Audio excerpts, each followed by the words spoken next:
Graça e paz para todos nós deste imenso universo que estamos vivendo esta semana, relembrando todas as dores que Jesus sofreu por nós. Temos que afirmar, porque o Antigo Testamento, o Velho Testamento, o nosso grande profeta Isaías já profetizava a vinda de Cristo. E o Novo Testamento são as palavras do nosso Senhor e Salvador. Meus amados e amadas, nesta quarta-feira da Semana Santa, o Evangelho está no livro de Mateus 26, capítulo 26, dos versículos 14 até o 25. Ouçamos. Naquele tempo, um dos 12 discípulos, chamado Judas Iscariotes, foi ter com os sumos sacerdotes e disse: Que me dareis se vos entregar Jesus? Combinaram então 30 moedas de prata, e daí em diante Judas procurava uma oportunidade para entregar Jesus. No primeiro dia da festa dos ázimos, os discípulos aproximaram-se de Jesus e perguntaram: Onde queres que façamos os preparativos para comer a Páscoa?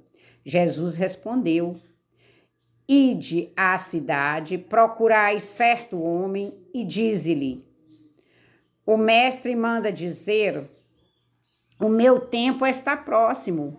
Vou celebrar a Páscoa em tua casa junto com meus discípulos. Os discípulos fizeram como Jesus mandou e prepararam a Páscoa. Ao cair da tarde, Jesus pôs-se à mesa com os 12 discípulos.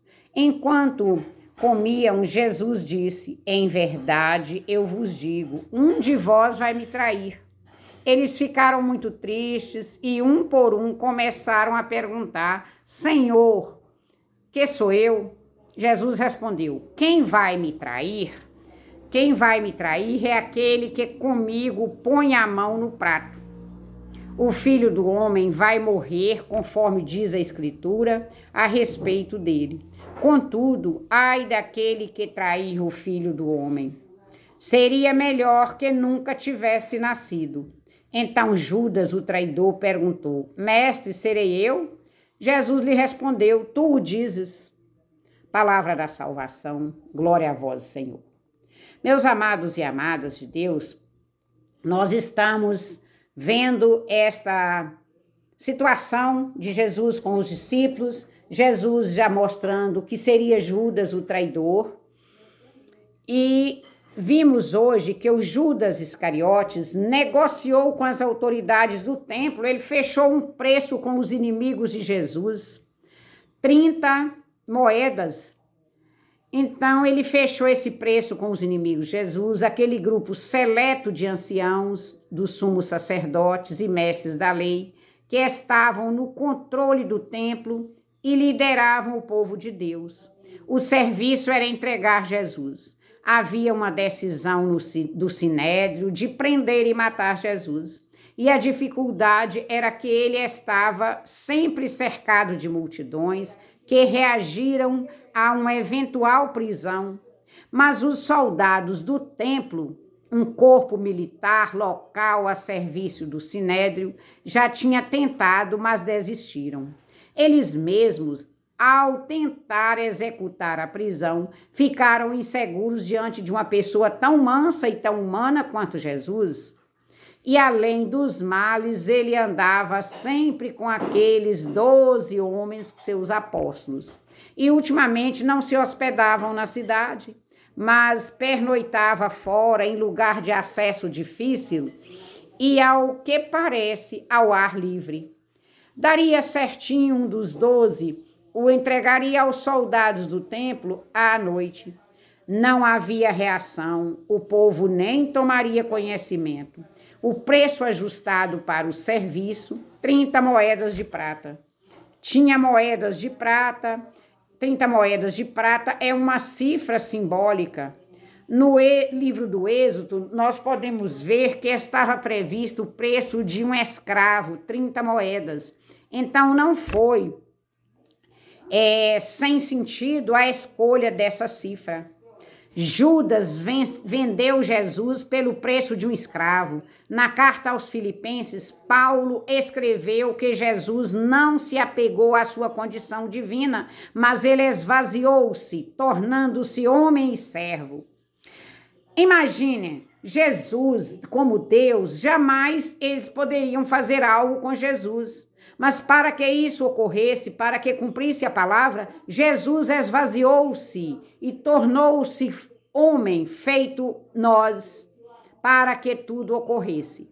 Vejamos que ele não se apegou à condição divina, mas ele esvaziou, tornando-se um homem e servo, e fazendo-se obediente até a morte de cruz. Jesus fez-se obediente até a morte de cruz.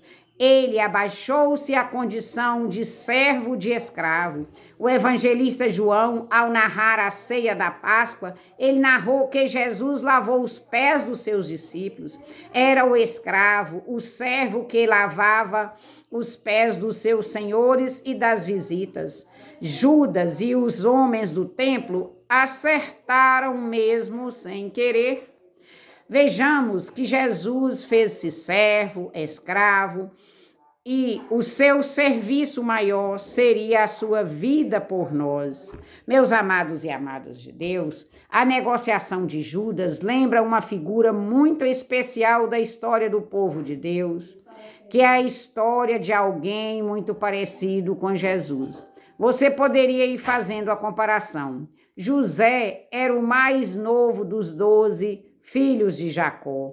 Andou sonhando que o seu feixe de trigo ficava em pé, enquanto os feixes dos seus irmãos se inclinavam para ele. Os irmãos entenderam o recado. Ele seria um líder a quem eles obedeceriam. Então eles começaram a discriminar José.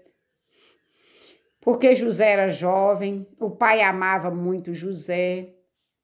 E assim as coisas foram ocorrendo. Amados e amadas de Deus, nessa história, hoje, nós vimos que os 12 discípulos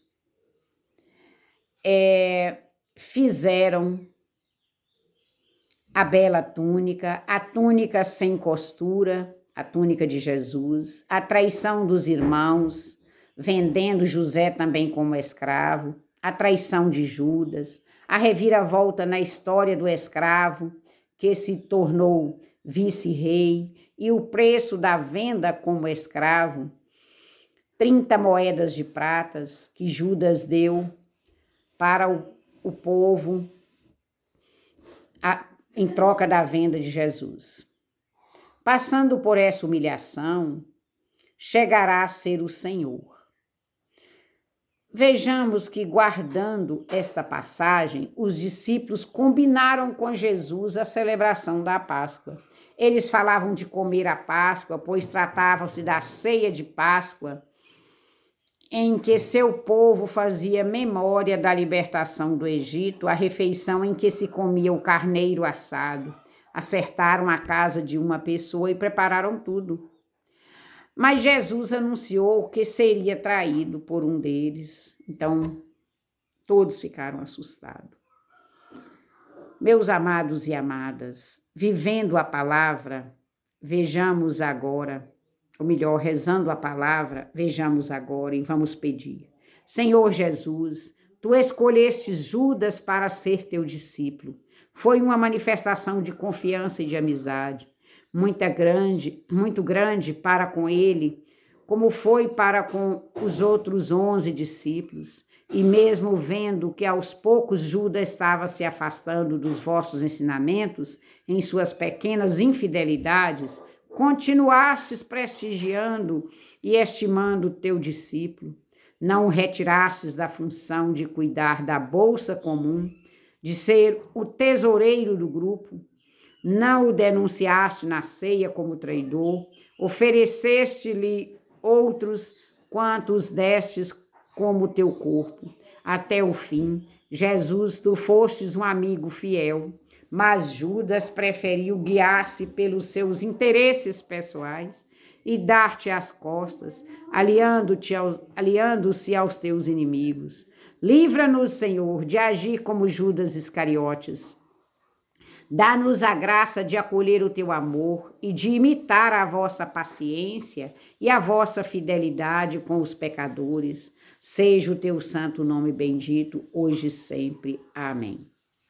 Amados e amadas de Deus, vivendo a palavra, nós vamos pela via sacra nos unirmos a Cristo no caminho do Calvário. Não podendo unir-se à sua comunidade para participar da via sacra nesta semana, nós podemos rezá-la sozinho ou pedir a Deus, meditando, que nos deem esta compreensão, porque humanos que somos, nós somos sujeitos a intempéries, a situações que às vezes nós não sabemos nem mais o que fazer, mas pela graça e o amor de Deus é que Ele nos conduz até o último dia aqui na terra. Aleluia e glória a Deus. E vamos permanecer na fé, meus amados e amadas.